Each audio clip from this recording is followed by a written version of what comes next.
So I'll just take you through. So guys, welcome to Real-Time Music Soundminds live discussion Q&A 2021. My name's Martin, I'm a senior tutor at Real-Time, and also in the backgrounds tonight I've got John, who's also our senior tutor at Real-Time, as I was telling you earlier. And there's a couple of staff members in here as well tonight. So we've got Amy and Dan, who are also tutors at Real-Time, and I can see Ryan, the manager, is listening in as well. So thank you first and foremost to everyone coming along, and especially, obviously, like I was saying, Ali and Will from our two guest speakers. So Soundminds is a project, part of Real-Time. We've been running it for a number of years now, and it's part of the Scottish Mental Health Arts Festival. We usually, like I was saying earlier, do this up Motherwell Precinct, but because of what's going on the last year or so, we've went to online. So basically, I'll just run through what's going to happen tonight. We're going to have, obviously, our two guest speakers, Ali and Will learn a wee bit more about them and the organisations they work for.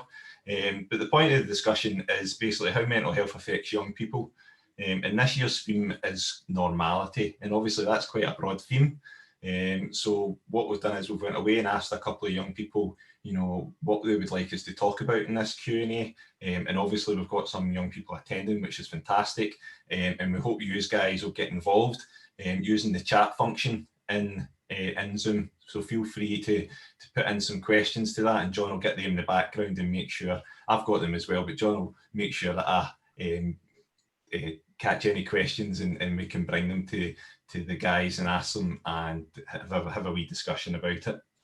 So probably last, like I say, between half an hour to an hour, there's a couple of areas I'd just like to say we're going to discuss from the young people. So we'll talk a wee bit about the impact of the pandemic on young people's normality and ways in which they can support their mental health, tackling the stigma attached to mental health, the creative and cultural impact, and what resources are out there. Okay, so that's the sort of 4 bullet point headings, and then we can go into a wee bit of detail on each of them.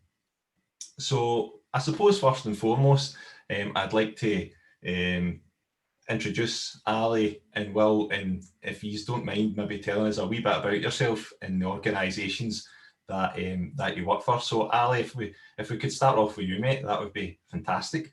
No, that's fine. Can you hear me? Yeah, I can hear you quite well. So yeah, I'm Ali. I run Kick Mental Health. Started back in October 2019.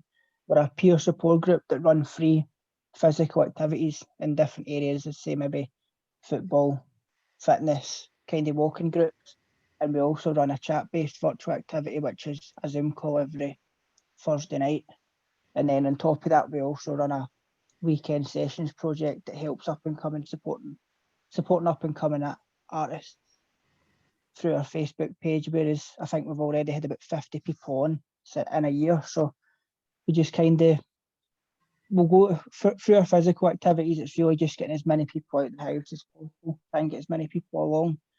They run both in Lanark, in South Lanarkshire, and Livingston, which is in West Lothian. It started through kind of when me being young, there wasn't really too much to do when I came from Lanark in the area. So I thought I want to make a group that I would go to maybe if I was 18, 19. So I started this up, and within quite quickly we noticed that there was a massive interest, and we just went for it really. And now, as I'm saying, we've been running for about 2.5 years, and we're doing different community projects, food banks and stuff. But that's really a kind of overall what we do.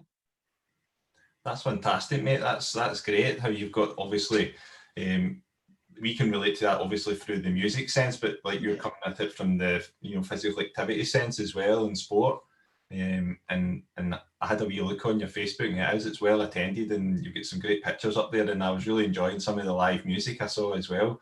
So it's really good that you've got those different aspects to connecting with the people to support them. That John just quickly flashed me there. I kind of forgot to say something at the start as well, which is that we are recording this Q&A, and if anyone felt uncomfortable with that, wanted to turn their cameras on or off with regards to video and audio, feel free to do so and just to enjoy the show. The reason we do that is obviously for we might use this for supporting some of our young people if they want to watch it, or our partners and that as well. But I know we talked about it briefly earlier. So, but again, Ali, thanks again for giving us that input into your organisation. Well, what about yourself? Can you tell us a wee bit about YAMS and some of the stuff you guys get involved in? Yeah, certainly, Martin, and thanks very much for having us along. It's always great to connect and meet up with like-minded people. But really, I'm a volunteer with YAMS probably for the past 2 years. Although YAMS was initially started back in 2017, following the death, the suicide of a family member, the forerunner, if you like, Ronda Jones. Initially kicked off as a charity night, and then a lot of the friends and family seen the need for something in the local area, which is Newart Hill. And it's kind of grown from there. There's a hub in Brannock High School. There's the opportunity to come and do various arts and crafts types things. There's one-to-one counselling. There's different therapies that go on. Obviously, like yourselves, with the pandemic and kind of full flow, we've had to sort of change the way we work. So doing a lot of stuff online, over the telephone, again, support and counselling, guys at various stages on their mental health journey. Do a wee bit, like Ali was saying, kind of with a kind of men's fitness group that we were just starting to launch just as the pandemic hit. So that's obviously something that we were quite keen to pick up once the doors open. But we're based at a North Lanarkshire Council building, and the council slowly are coming out. So we're very much tied to their time scale, unfortunately. But we've tried to adapt as much as possible, and like tonight was using technology and, as I say, kind of one-to-ones over the phone and whatnot. But yeah, fantastic organisation. A lot of really dedicated, warm-hearted people, from professional mental health backgrounds and people with lived experience, and it's a really good blend and mix, and hopefully we're doing a bit of good. No, it is excellent. And I had a wee, like when we were getting YAMS involved, I wanted to find a bit more about like how you were saying Ronda started it and that, and yeah. What a phenomenal career she had as a football player. Yeah, definitely. Incredible. I think she's still the most capped Scotland player. And yeah, played with, we were talking about the Old Firm, played with both sides of the Old Firm. Yeah. Hibs as well, spent a bit of time in America. So yeah, yeah. And obviously she's quite a local person as well. I think she's based in Newart Hill as well. Is that right? Yeah, she is. Yes. Very much so. And obviously the hub kind of draws a lot of people from the local area. But yeah, a really great bunch of volunteers, and people just kind of clubbing together to, as I say, trying to make a difference in the local area. Aye, and I think it would be great. Like, obviously, she's had a massive experience with regards to her sporting career and all the things that would come with that. So I'm sure that's something that she could bring along to the charity in that as well. When she's, supporting other people, because she's been involved in so many teams over the years, and is over 100 international caps in that as well. So through her career, I'm pretty sure, because over the last maybe 10 years or so as well, it's been quite a big awareness about mental health in sport. Yeah. I'm sure she's learned a lot, through that as well, and has brought it to the forefront. So it's fantastic. Yeah, definitely, Martin. And I think we've had an opportunity to speak to a few kind of local football teams around about the area as well, at various different age groups. And again, just trying to create that awareness as well. But Ronda really is. You know, she's a fantastic individual, and you know, backed by a lot of other, you know, really fantastic people. No, So great. yeah, we're very fortunate. I know, and so local as well. Obviously, we're just literally like we're basically neighbours because we are based in the community centre. Newthill. I know you guys are based in Brannock. Yeah. So it's no, it's really good, and like Ali was saying as well, he's just up the road as well. So it's got a nice sort of community vibe tonight, which I really like. Okay, so will we dive right in then, guys? So like I was saying, one of the first topics that young people have asked us to talk about is like the impact of the pandemic on young people's normality, because obviously that's the theme to the Q&A tonight, and ways in which they can support their mental health. So from and obviously the young people that are here tonight, please feel free to jump in, guys, as well. Just unmute yourselves and feel free to jump in.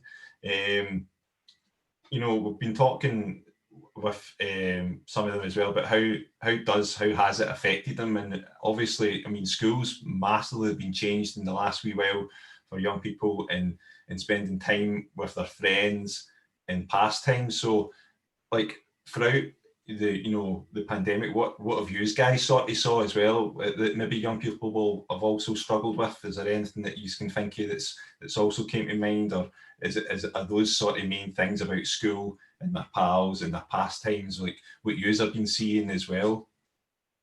I think one of the main things that we has right off the back, it was as soon as the first lockdown happened, our age of people coming to us was a lot lower.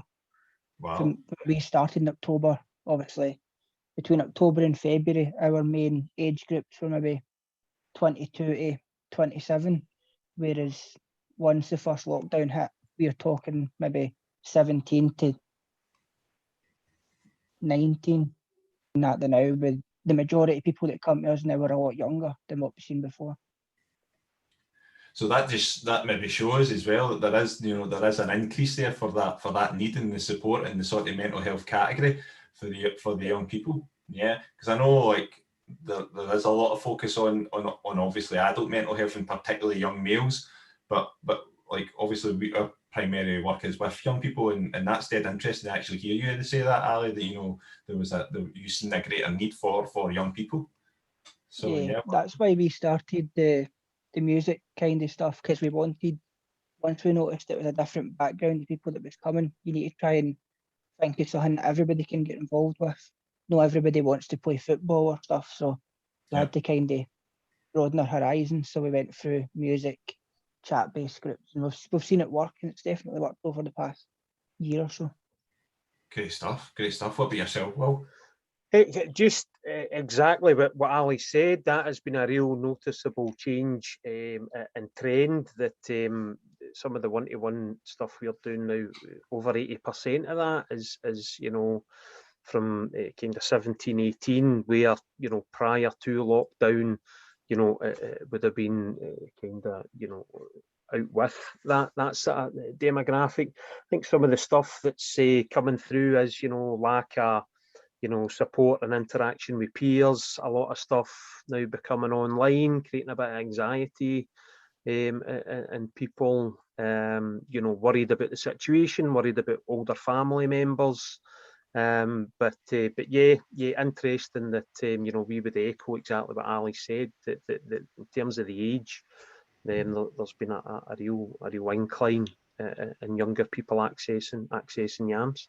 Yeah, and I suppose like the next point I was going to sort of bring you guys to ashes a wee bit about was like, you know, what can maybe people do to better your mental health on your own? But it sounds like, you know, like some of you, like you were saying, trying to get them involved in these, you know, groups and activities to bring them into being in more groups and that is the way forward. And like you were saying there, Ali, having to change things up a wee bit as well. Like you were saying, you were primarily sport, and now you have gone down, you know, a wee bit of the music route, because that's an engagement tool for young people, and that's obviously how we work, because we primarily use music as an engagement tool to get the young people in the door as well to work and support them. So, what is there any other things as well that you guys have came across, like for people, young people, you know, to try and support them with their own mental health, if they're on their own just now? Listening to this, what sort of other things could you maybe maybe say to them? I think it's obviously everybody joins groups at different times. It takes some people a wee bit longer, but I think what we always try and say is don't be scared to get involved with anything that's going on in your local area. Even if you go 1 week and you don't like it, there's all have a speak to the people that are running the groups and they can pass on to somebody else. We've had loads of people that came to our football and stuff and they've come out the first night and they've went, I don't really, this isn't my kind of thing, whereas we'll push them. If they like, say, gaming or music, we'll pass them on to a group who does the activities. So I think it's definitely don't be scared to access groups in your local area. And that's it, and it's trying to then, like you were saying there, signpost them in the sort of direction you feel that's going to help them on the way.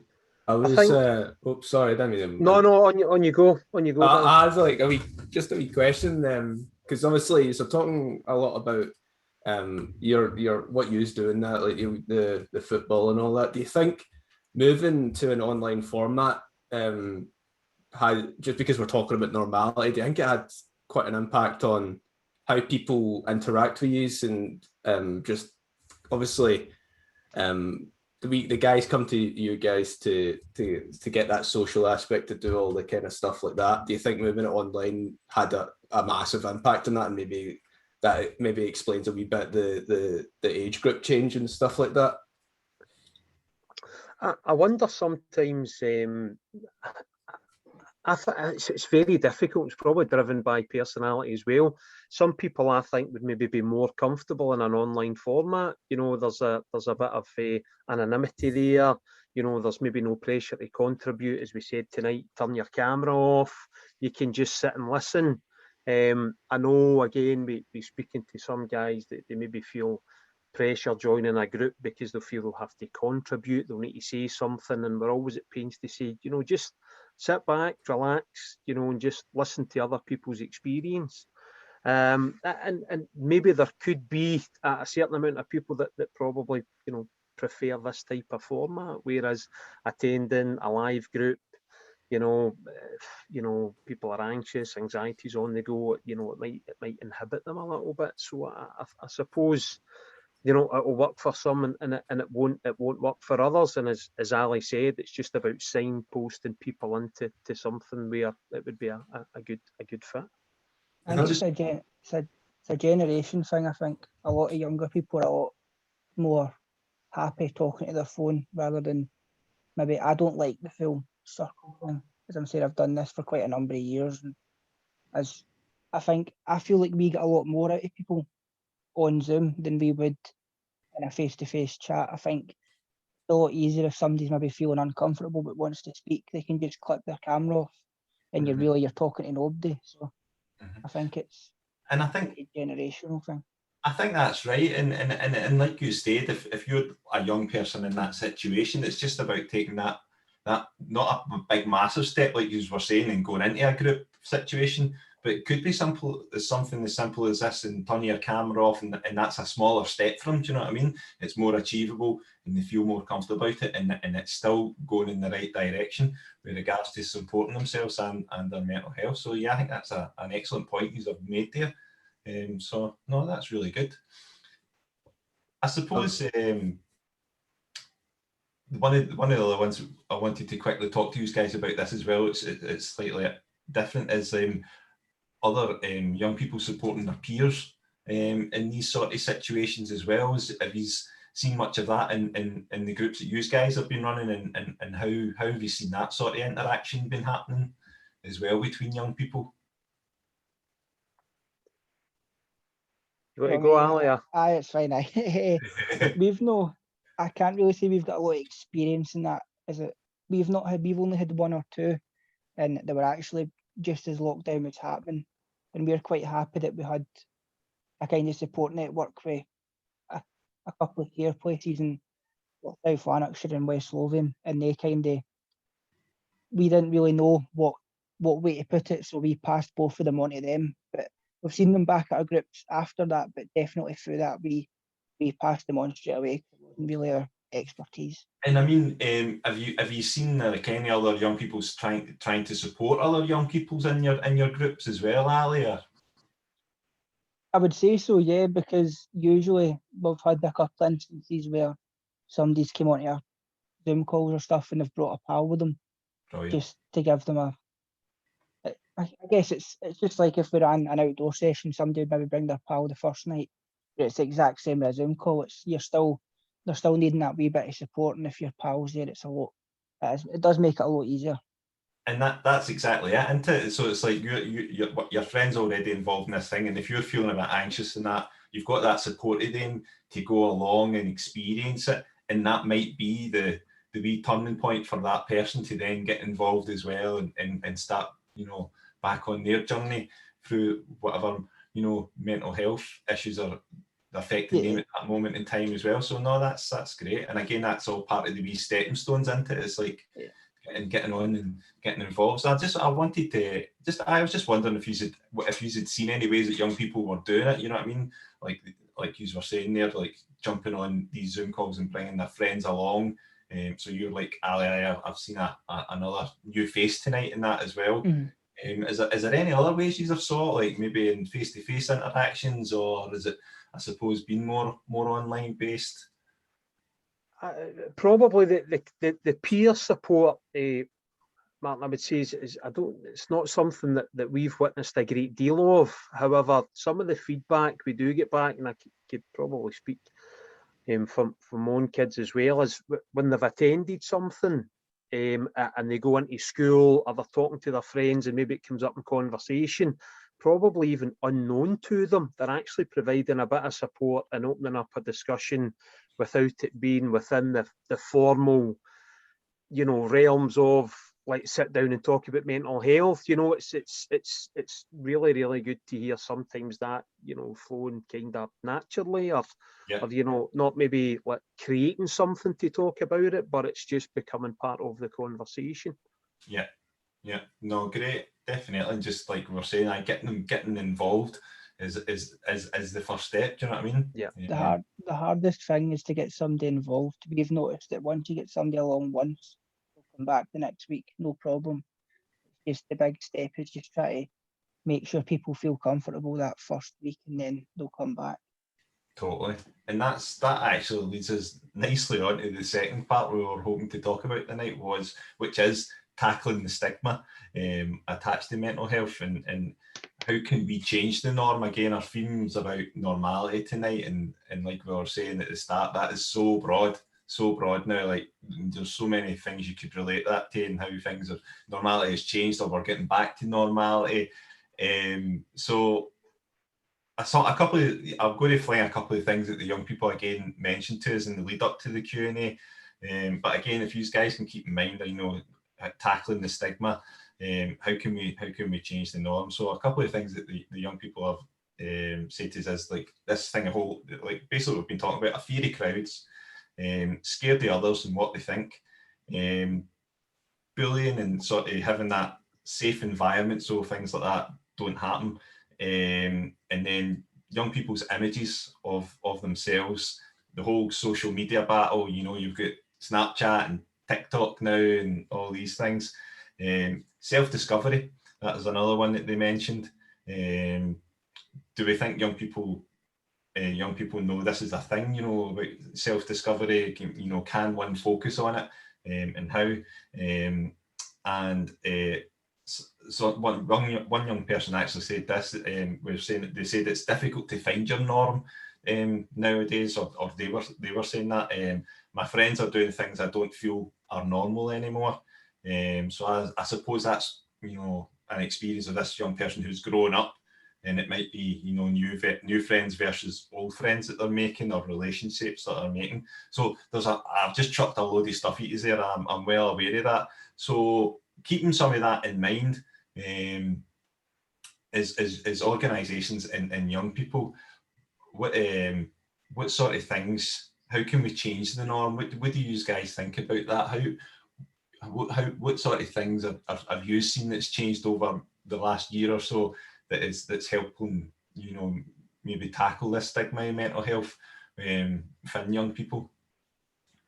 there's a big one that we've seen. I think this is along the right lines. Is before the full lockdown, a lot of people didn't suffer from anxiety, fear of crowds and stuff. But now that a lockdown has hit and everybody's in the same boat as to say where you can't see people, a lot of people now know, and I think this will work when it goes into schools.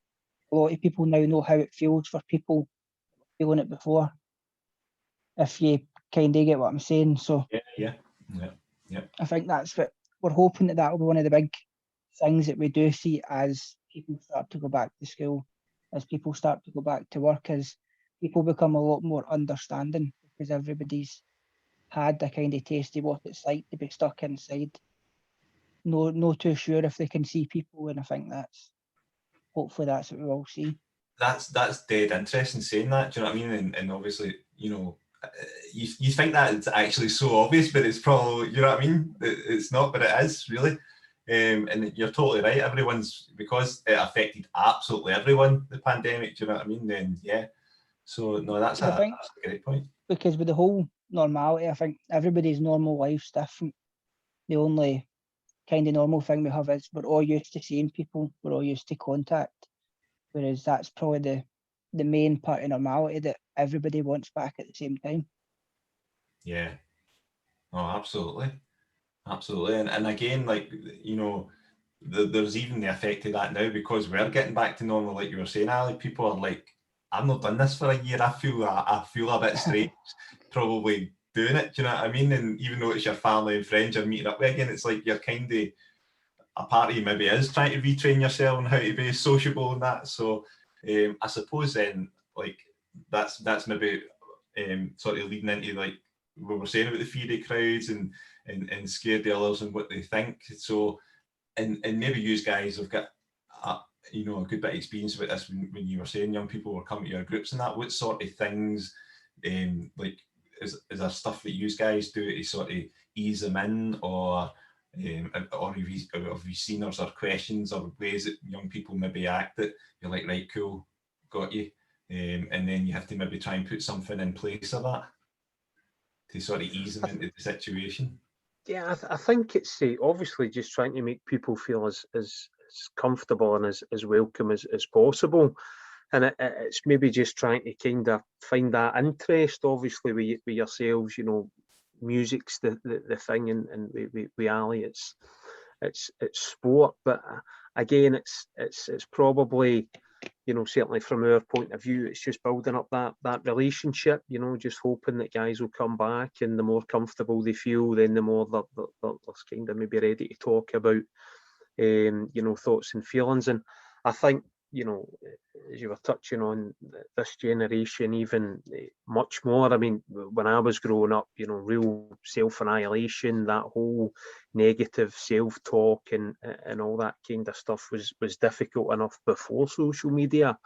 So I think that's went from a you know, a steep incline to a mountain.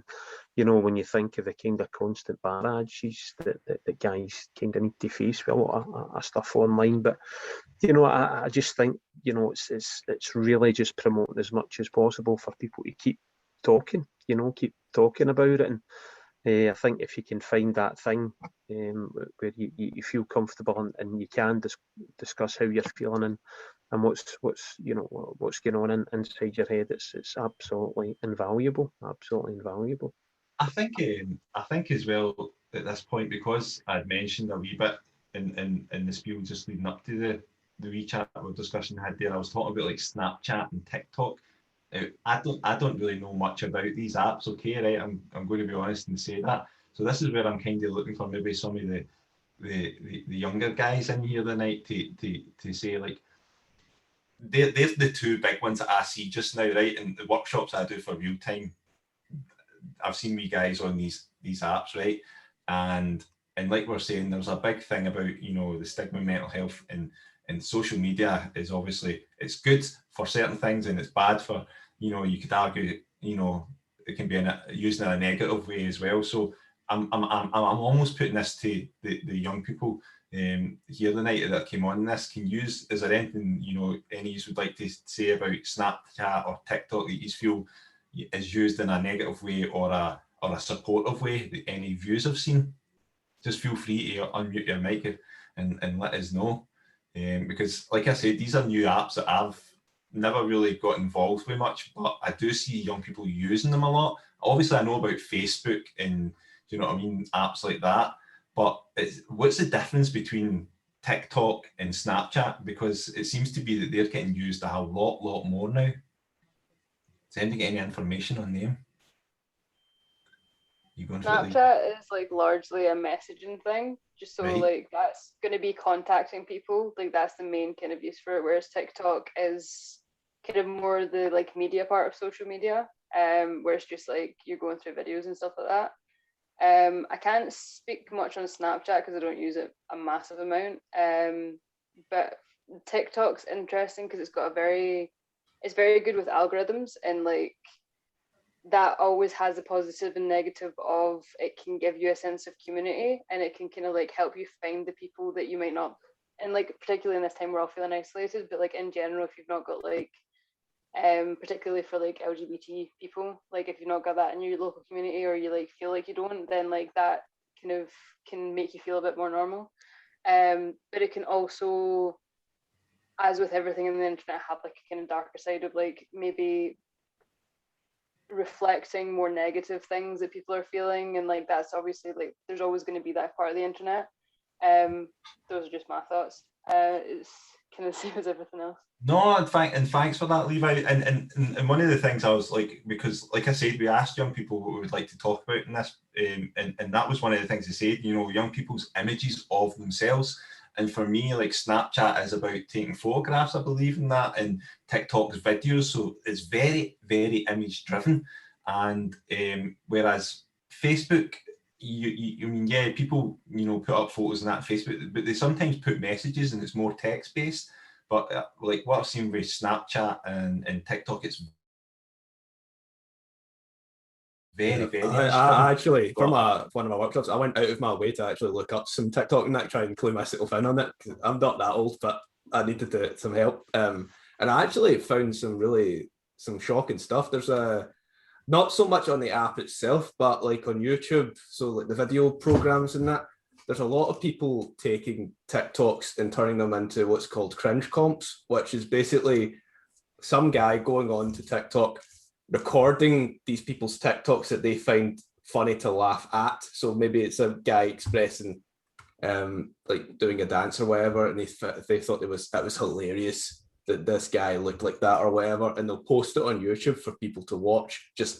And the challenge is to not cringe, so you're not allowed to like thing me. But I find it really strange that like mental health online is now turned into a sort of it's a battlefield now, because people are actively going out their way to not so much shut down, like make them feel worse, but for their own like insecurities and all that, they're laughing at all these people on TikTok who maybe for once, I want to try this, I want to see how people react to me, and then they get put in a cringe comp, and then they see it on YouTube because the algorithm shows them stuff related to TikTok, so that they will come up, and then all of a sudden their mental health and their image of themselves is totally shattered. So I was just wanting to see, because I feel like it impacts mental. Let me rewind a wee bit. I'm getting ahead of myself. I feel like the introduction of online, like TikTok and all that, I feel like it's more of a negative thing than a positive thing. But I wanted to see how other people, you guys, feel about TikTok, and if there's any instance where you've seen it portrayed in more of a positive light for mental health. I suppose what we could maybe ask is if you came across any young people where they have been maybe affected negatively through, you know, the social media or, you know, online apps or something like that, you know what I mean, that have been part of your group. If we go for TikTok, I know that we've had a couple of young people that have came off it. I think it's quite, you could see quite early at the start of the lockdown that TikTok was image based as soon as all the big companies jumped on it. Obviously, you've got people, most of it was dancing at the start, so you had the big clothing companies and stuff that were telling people, well, if you post 4 or 5 videos a day, then we'll send you free stuff. So, and I think the problem is that it gets sucked in once the celebrities and that come on, and then people are wanting. You can start to see the kind of niche people who are getting stuff from the big companies. It's as image based, and I think it's just social media will always go that way. I think no matter what. And do you guys feel as well? Maybe there's an extra bit of education that could be. I don't know if it's you make it part of school life or something like that, but that supports young people with all this technology and all these social media apps and that there is, because and young people can jump in here as well. Like, is that happening already? Am I talking nonsense here, or I mean, from my point of view, from what I see, there isn't, and that's why I thought it would be quite good to discuss it tonight. And when the young people had asked to talk about it as well, I thought, well, that sort of cements it for me. We maybe should, do we feel like there maybe is a more need for education with this stuff in the schools, or I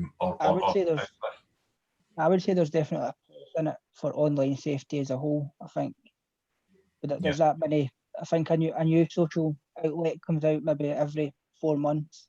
I think TikTok hit us as well when people weren't at school, so there wasn't too much schools could do about it at the time. But I think hopefully once schools and that are now starting to get back, they will educate people on what.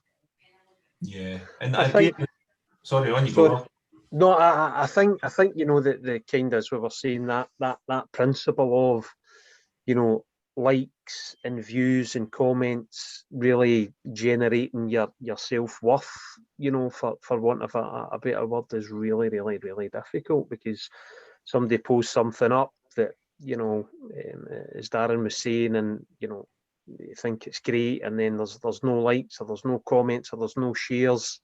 And straight away, there's a real sense of devaluing yourself, because nobody seems to be commenting on that, and it's a really, really, really, it's a vicious place to be at times. And I think more education would be a great place to start. But maybe some of the guys on the call will say that there is stuff in place. But again, speaking not only as a volunteer at Yams, but as a dad, usually it's it feels kind of more negative than positive at times. Although there is that sense of connection and community, sometimes it can have a real negative impact too.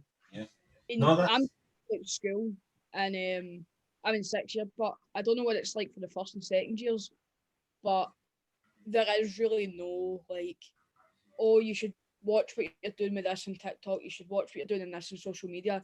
I think the last time someone spoke to me about social media would have been in 1st year, when the only really things that you could go onto social media was Facebook, Twitter. I think maybe Snapchat came out the year I started school, high school anyway, and it was always don't give people your address and stuff. But it's a lot different than that now. I could go into TikTok right now, and it could be maybe someone saying something really triggering, but it's came up on my For You page because I've maybe liked a video by accident or something, and it could come up a really triggering video. So I think there needs to be more in place. No, exactly. The PSH. No, I think you're on a good point there, Lake, because again, the whole reason we started talking about this under this bit of the Q&A was, talking about young people's and their images, their self-discovery, and that's it. Way back when I was very young, the way you discovered yourself is you went out and you played with your pals in the streets and you kicked the ball about and all that, and you had your community that way. But now, because of the online thing, it's massive. You can literally contact someone across the world. Do you know what I mean? And that's you still building up your community to an extent, even though it's online. Do you know what I mean? And then it's out how what reaction you get for them can affect you. Do you know what I mean? So that's why I wanted to bring that up, and I'm really interested in what you have said there. That's great. And I suppose the other one I wanted to quickly discuss in this part was a young person said it's difficult to find your normal now, and what they said was, my friends are doing things I don't feel are normal anymore. And you know, I didn't want to pry too much and ask, you know, give me more information about that, but I was just trying to get my head around what that means. And maybe some of you guys can help us, like, you know, is that a saying that you can relate to as well? Do you know what I mean? Where my friends are doing things I don't feel are normal anymore. You know, maybe the way you interact with them, or the way, do you know what I mean? And how that affects your mental health as well. So I suppose I'm putting this again to the young people. Is there anybody that would like to have a wee chat or discussion about that? So have you came across anything like that, or are there any friends that have, do you know what I mean? Like, I suppose it's like he's how you interact with them now is different, maybe because of the pandemic or that.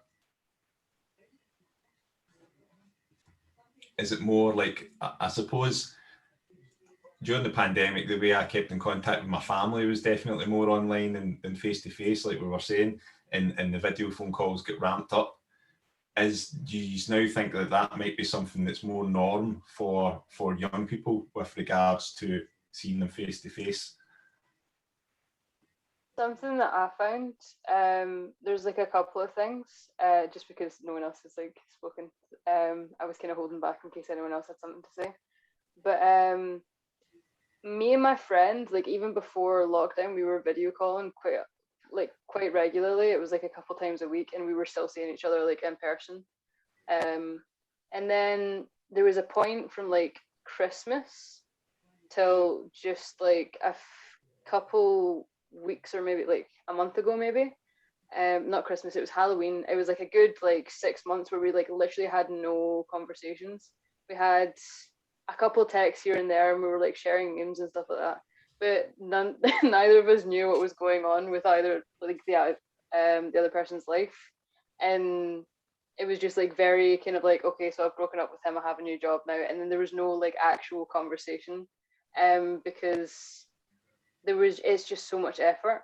Like it seems like it's easier, but like there's an aspect, and there's certain things that change. Like I'm in college and I have a job now, and usually that wasn't the case, so I've always been available. But carving out time to have that kind of thing when there's not like anything else to supplement that, like hanging out in actual life, like being on like YouTube or like something, is way less effort. Yeah. And I think that's like something significant. And also something that's like kind of strange is that a lot of my friends now I've never met in real life, just because of how the college did it. I've met a quarter of my class, and so there's going to be a situation where it's like I'm meeting people for the first time that I've known for a year. Do you know what I mean? So yeah, that's dead interesting what you said there, Levi, about like you hadn't actually physically met these people, but you had seen them in a video phone call, and because it's so close to actually face to face, there was a lot of parts of that first time you've met them that were already dealt with, but there is a certain part when you see them, you know, I suppose body language, do you know what I mean? As well, and it's funny that actually related to Dan, our staff member, and Grace. They'd been working as part of Real Time for almost, in fact, a year, but I don't think he's actually ever met face to face. But you'd been on obviously umpteen video calls, and it wasn't till like I was standing next to you when you actually said that, I had to double take and go, have you actually never met each other? Because we've been working for a year, and then they had physically never seen each other before. So I mean, do you know what I mean? Absolutely, that must affect people, you know what I mean, in their mental health, and how sometimes they cope with things and that. And I suppose what I'm saying is that's probably part of the norm right now, is that situation. I bet you that's happened, you know, a real lot in the world. In that people have only contacted, and I suppose for me as well, I actually was contacting, like you were saying as well, Levi, like maybe people I hadn't seen as much, friends in that for a while, but I was actually now speaking to them more because I was doing it more online. And that had happened with me as well. There was a guy that I hadn't spoken to since I was like 13, and because we have like a mutual friend, we started having like group video chats together. It was mental. Yeah, so there is that aspect of, you know, what's come out of this pandemic is everyone's quite good now at Zoom calls and things like that, because I've had to use it to communicate, and and what that might do is it might stay. That might be the new norm that supports people in their mental health, because they have their friends that they have face-to-face time with, but they've also got friends that, you know, might live a wee bit further away or whatever. And now, you know, everyone over the last year has actually become really comfortable with Zoom calls and getting used to them and talking to people through them, that it's actually increased the you know, their community a wee bit of people they talk to. And then again, because of that, it can hopefully support their mental health. And I suppose Ali and Will as well, was that something like you guys touched on it earlier as well, saying like, I know a lot of your group, you might see them in video phone calls, but you might not see them face to face when you're doing activities and that as well. Yeah, well, we've got a WhatsApp group that we use as a kind of support for every day, and maybe we've got about over 50 people in that, and you do find that the people that joined the groups during lockdown are a lot more hesitant to now go out to the outdoor groups, even though they've been talking to the same people for just over a year. They're still hesitant because it is face to face. So it probably is right, yeah. Yep, so it is a big impact, isn't it? Yeah, okay. Okay, right, well, we'll move on to the next section, which is about the sort of creative and cultural impact. Will a return to normality lead to improved mental health? So I kind of, it just sort of relates nicely as what we've been talking about. But again, what we're looking at here is some of the industries that's been badly affected. And obviously the music industry in particular was very, very badly affected with the COVID, and obviously the sport culture as well. So we've obviously got, there's going to be an increase in social events like gigs and stuff like that, which can pose a risk obviously for health, but however it also allows for increased social contact and support. And then, so again, what's your sort of thoughts on that? And with new hobbies and interests that have been built up over the lockdown, well, do you guys think people will continue these when like the sense of normality returns and they get to go and do what they used to do? Or do you think they'll still keep up the hobbies and interests that they've actually, you know, went and found out and started doing through the pandemic? So I suppose the first one is about, you know, there's going to be an increase in social events coming up with gigs and stuff like that because, you know, restrictions are getting eased. Obviously that can pose a risk with regards to the spread of the coronavirus, but obviously everyone's getting their jabs and we seem to be getting on top of it. However, it also allows them for an increase in social contact and support. So what's your thoughts round about that? When we just a kind of related point, I coach a football team, kind of under 15s out in Blantyre, and all the players come back once we were allowed to do so, which I thought was really, really positive. And you know, the kind of chat on the WhatsApp group before that happened was that everybody was quite keen, which I was maybe a bit surprised about. I thought there might have been quite a few who were hesitant, and you know, in the associated league that we're part with, I think a couple of teams did fold, unfortunately. But you know, whether it was by luck or whatever, you know, a lot of the lads did come back. And again, I think you will find that there'll be people be really apprehensive about it, and people are just champing at the bit to get back into what they deem as being kind of normal life. So yeah, it's a difficult one. Yeah. What about yourself, Ali? Have you seen much? I think it is. It's like we do a lot of work with community groups and maybe football sense, and we have been asked a few times to maybe do a couple of Zoom calls and stuff to try and make parents and children both want to actually come along to sessions rather than, because people are still, there's no doubt people are still scared that the virus is still quite rife, and I think a lot of people are more scared for grandparents and stuff. So I think people are trying to put it off and put it off and put it off. But I think for football teams and community groups is everything's now in place. So it's now about trying to entice everybody back. It's a hard thing to do, and it's something that we've not really had to do much because our sessions and stuff outdoors have been really well attended. So I think it's quite a hard question, but it's just about trying to entice people back, and hopefully people will start to do it over the next couple of months. Yeah, totally. And like I was saying at the start, the music industry in particular, I mean, there was almost what was no live gigs for what the best part of a year, and now it's getting to the stage where things like that can happen. And like I was saying, obviously over the lockdown, you know, I think the sales of like instruments went through the roof. You know what I mean? People were buying instruments and learning them in the house and getting right into learning music and that. And obviously the amount of people listening to music on Spotify, I think, cut records and all sorts of things like that. Yet, a lot of people's livelihoods who were musicians were really badly affected because they thrive on the live scene, which is face-to-face live gigs. And obviously we work with a lot of young musicians in that, who are maybe just getting to that stage where they're playing a lot of live events and that, so they kind of had to miss out in that sort of experience for a year and that. And like I suppose in a way, like Ali was saying, it can be really hard for them to come back into that environment and get used to it, because it is such a big leap in the first place sometimes to build up your confidence to go up on stage and perform and that. I So think you'd like to hope that people have obviously took hobbies up over the full lockdown, whether it be walking or instruments or anything. You'd like to think that people don't just put maybe a year or so into working hard and trying to, as I say, maybe learn the guitar or stuff. You'd hope people don't just put that to the side once, oh, as they would say, normal comes into it.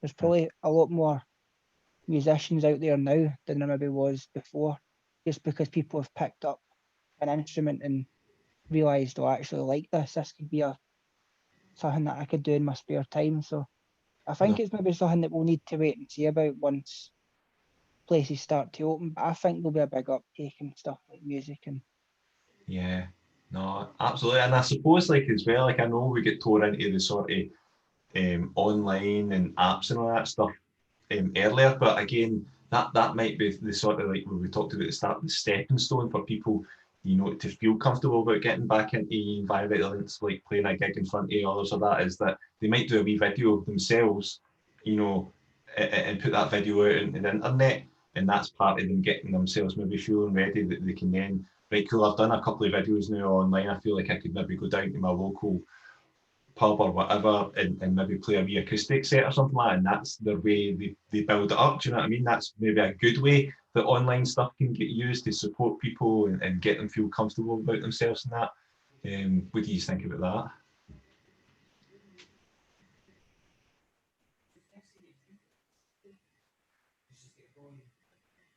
I think my screen blurred out there. I don't know.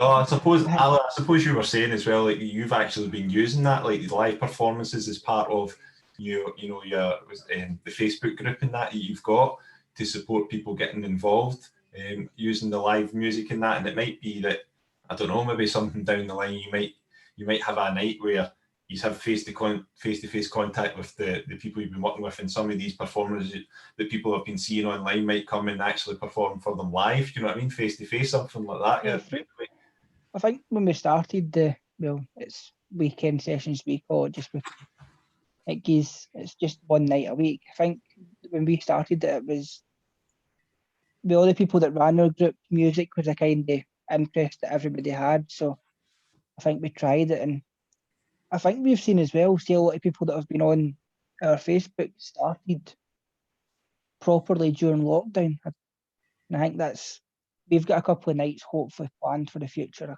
A couple of venues and stuff have been said we can do wee fundraisers and stuff, and I think it'll be good to see these people that have took up a hobby, and you'll see it probably become one of the main things they do once things do start. I think it was just one of the I think the whole reason we started it was to get people engaged, and I think now we've seen a couple of people really take it serious. Excellent. No, that's great. And I suppose as well, like to the musicians in this call, what about you guys? Like, are you looking forward to getting back to being able to play, you know, live in front of other people, or have you been quite enjoying like doing stuff across the online aspect of things? So I'm absolutely buzzing to actually play a gig in front of people that isn't at my school. Like the first gig well, not really a gig, the first kind of live thing I done was actually for Kick Mental Health back in March. That was really the first kind of live thing I had done that hadn't been like a school talent show or something. So that really boosted my confidence into doing like stuff with real time and just stuff on my personal like Instagram and stuff. But I am absolutely buzzing to actually get into a venue and play in front of people. Brilliant, mate. I want just kind of leading off of that as well. I don't know if any of you young folks are still attending college and that, but my little brother is currently doing his college, doing some college stuff, and his mental health has dived significantly, because before obviously with lockdown came all the changes to an online format, but when you are studying for something such as music or sports or primary teaching or stuff that you kind of have to get physical with, it's 10 times more difficult to study. And I think I'm not sure if Ali or Sil or Will, if you've had young people who maybe were wanting to become football coaches or stuff like that, who've maybe significantly like been really down and not really known where to go in regards to, like, it's easy for, say, a musician to have a guitar at home, but a footballer who maybe he can't play five-a-side anymore, you can really only kick against a wall or in their side of the house, at least when lockdown was really bad. So I wanted to see what your input was on that kind of side of things, if you've had young people come to you in regards to that kind of stuff.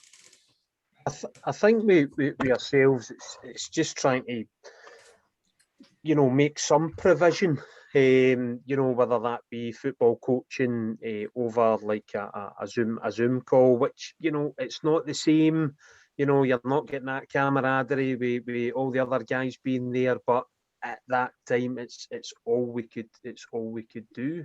And I think that the fact that there was some provision there, the guys were quite helpful, are quite grateful for it.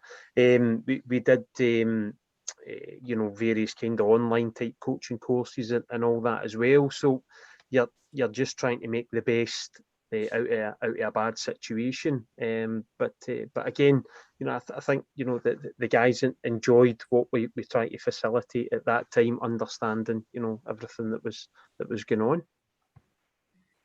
Okay. No, that's brilliant. That actually, because I was just thinking to myself, like, obviously, there's a lot of people who maybe are picking up hobbies for the first time, and maybe there's folk that are like, you know what, I've been in this house for a year, I want to go out and kick a ball about, and obviously there's places they can go for that now. And I was just thinking, like, education being such a big thing that's been impacted because people haven't been in a situation before where moving to an online format, using all these Zoom for classes and having to submit things like, for example, my brothers had to do a live performance, but then film it, send it in, edit it and all that, whereas he would have just had a gig. So he had to coordinate and all that. And he had, it's like your expectations versus reality kind of thing. So it was just to see how you guys felt about that kind of changes and all that. And I think it is difficult because we've had 2 or 3 people that have actually, that are at uni, who have been quite happy to fail the course this year.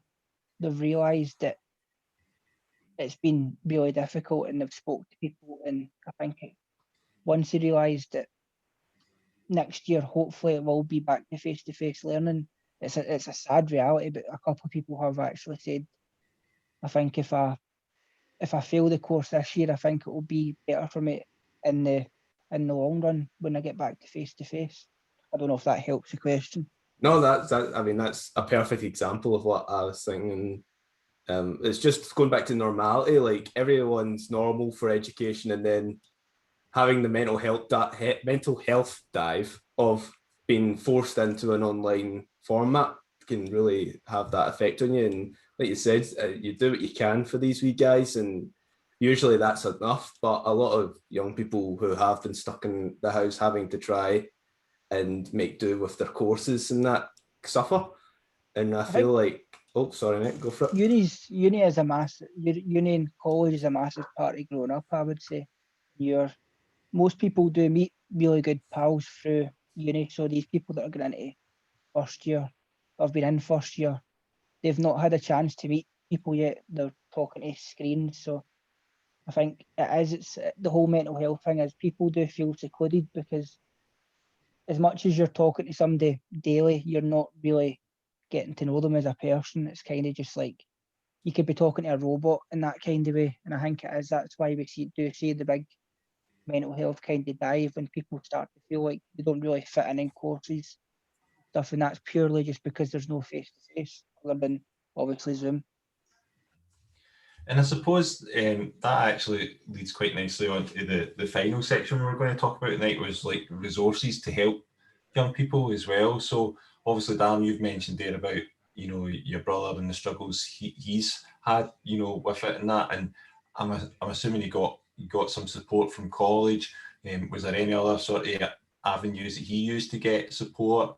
And is there any other avenues, I suppose, that Ali and Will, that you have seen young people use to support, you know, in situations maybe like that Dan described there, or anything, I suppose, that we've talked tonight that young people are using to support their mental health a bit more?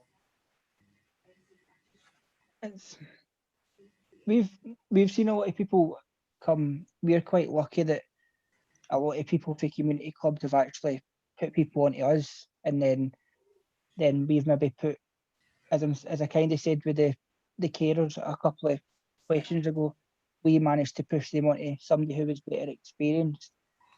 I think I kind of always say, especially South Lanarkshire, I think South Lanarkshire's lucky. There's loads of good stuff out there. I think the signposting could be a lot better, but I think in general, if everybody could come together and signpost better, there's loads for people out there. It's just obviously try to get people onto this kind of thing. Yeah. And yeah, just the same, Martin. I think you know, there's lots of wee pockets all doing, you know, fantastic stuff, and it's just, you know, creating that kind of overall awareness, as Ali was saying, something that might be slightly out with a Yams remit, or might not be the best fit, you know, to you know, pass it on to, you know, Ali and co and whatnot. I think that kind of knowledge of what's going on in the area would be a brilliant bit of work. You know, we all do our best to, you know, promote what we do and be there for people. But yeah, sometimes you think that signposting could be a bit stronger. I think. And I think from even my own experiences of supporting, you know, the Soundminds project, particularly with the Q&A over the last couple of years as well, I've found a wee bit more about organisations and that as well, which has been fantastic. And I think you're right, that's it, guys. It's about everyone continually learning more about what's out there. And then when you get the opportunity with a young person that might be struggling with their mental health, then you've got the ammunition to help signpost them to somewhere that might just be that perfect place for them to support their needs. It's quite hard to, and even in a small local area, it's quite hard to make sure everybody knows about you. I think in Lanark, we were out there on Wednesday for one of our football sessions, and we've got our name through the grammar school, the job centre, the 4 community clubs, and we've got a couple of posters and shops.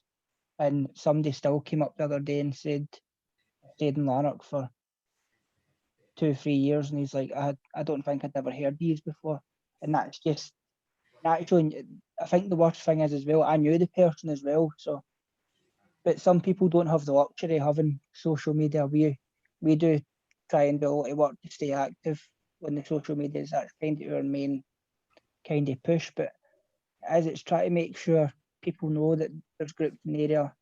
And I think one of the most important things is making sure other groups know about the other groups, because there is groups out there that won't know that there's a charity in their area, and that's just because of the lack of advertising.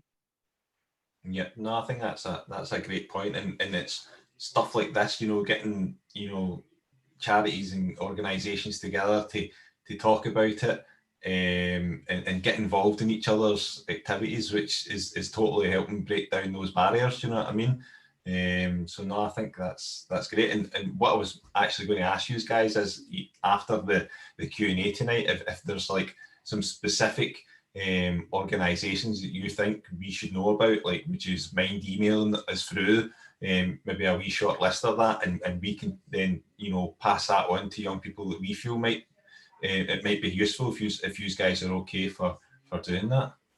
Yeah. Fantastic. That'd be fine. Excellent. Well, I think we've got through all the sort of bullet points that we were hoping to cover tonight. So thanks for all your input, guys. It's been absolutely incredible, and I've really enjoyed hearing all the stuff we've talked about. And thanks again for the input from the staff and the young people as well.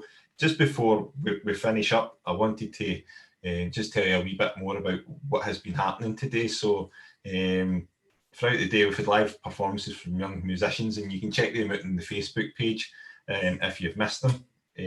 We'll be releasing a podcast from our young people after this, when it finishes, with their thoughts on mental health, so you can give that a listen as well. And obviously, please feel free to check out the Scottish Mental Health Arts Festival, which is mhfestival.com. Other links will be available to the public via our website and social media channels.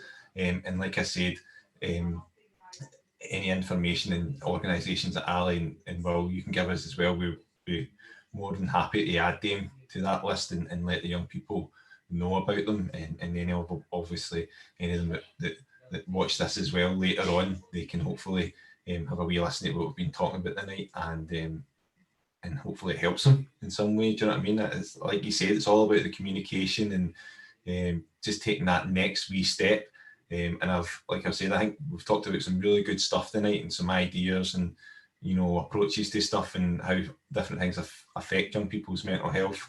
And we certainly have covered the normality theme that we were going for tonight. So thank you very much for everyone coming along and being involved. Nah, thanks for having us. As I say, it's stuff like this that lets us talk to other groups as well. It's a lot easier, so we can put people on if needed. Absolutely. Yeah. Thanks for having us, guys. It's been brilliant and really, really interesting. Thank you. Great stuff. And thanks as well to the young people and staff that have came along. Thank you guys as well. And we've only missed the first 15 minutes of Eurovision, so it's all good.